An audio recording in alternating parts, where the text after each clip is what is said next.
Hi. 1 தீமோத்தேயு 6ஆம் அதிகாரம் 9வது வசனம், அப்புறம் 10வது வசனம். ஐஸ்வர்யவான்களாக விரும்புகிறவர்கள் சோதனையிலும் கண்ணியிலும் மனுஷரை கேட்டிலும் அழிவிலும் அமிழ்த்துகிற மதிகேடும் சேதமுமான பலவித இச்சைகளிலும் விழுகிறார்கள். பண ஆசை எல்லா தீமைக்கும் வேறாயிருக்கிறது. சிலர் அதை இச்சித்து விசுவாசத்தை விட்டு வழுவி அநேக வேதனைகளாலே தங்களை குத்தி கொண்டிருக்கிறார்கள். ஆக பணக்காரனா நீங்கள் ஆக விரும்புகிறீங்க அப்படின்னா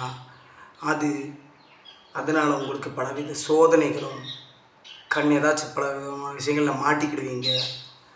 அது மூலமாக நீங்கள் நிறைய மனுஷங்களை கெட்ட விஷயத்துலையும் அதுக்கப்புறம் அவங்கள அழிக்கிற அந்த அழிவிலும் அமிழ்த்துகிற ஒரு அறிவில்லாத பலவிதமான செயல்களை செய்கிற ஒரு விஷயத்துக்குள்ளே இழுக்கப்படுவீங்க. நீங்கள் அப்படி இருக்கிறதுனால, அதுக்கு ஆசைப்படுறதுனால பணம்.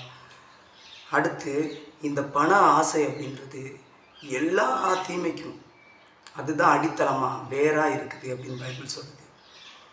இந்த பணத்தை சில பேர் பணம் இது பண்ணணும், பணக்காரனாகணும்னு ஆசைப்பட்டு, கிறிஸ்தவர்களும் சொல்கிறேன், ஆண்டவர் மேலே இருக்கிற அந்த விசுவாசத்தை விட்டு விலகி அதுக்கப்புறம் அவங்களே பலவித சோதனைகளில் அவங்களே அதை இழுத்து வச்சுக்கிறாங்க. உங்களுக்கு புரியுதா? அதனால நான் என்ன சொல்லுவார் அப்படின்னா, போதும் என்கிற மனதுடனே கூடிய தேவ பக்தியே மிகுந்த ஆதாயம். புரியுதா? அதாவது இருக்கிறது போதும், அதை வச்சு ஆண்டவர் நமக்கு கொடுத்ததுக்கு ஆண்டவருக்கு நன்றி சொல்லி அது போதும்னு ஆண்டவரை துதிச்சுட்டு இருப்போம். உலகத்திலே நாம் ஒன்றும் கொண்டு வந்ததும் இல்லை, இதிலிருந்து நாம் ஒன்றும் கொண்டு போவதும் இல்லை என்பது நிச்சயம். உண்ணவும் உடுக்கவும் நமக்கு உண்டாயிருந்தால் அது போதுமென்று இருக்க கடவோம். புரிஞ்சிருக்கும்னு நினைக்கிறேன் உங்களுக்கு. அதனால் பணக்காரங்களாக ஆக விரும்பாத வரைக்கும் நல்லது நான் சொல்கிறேன்.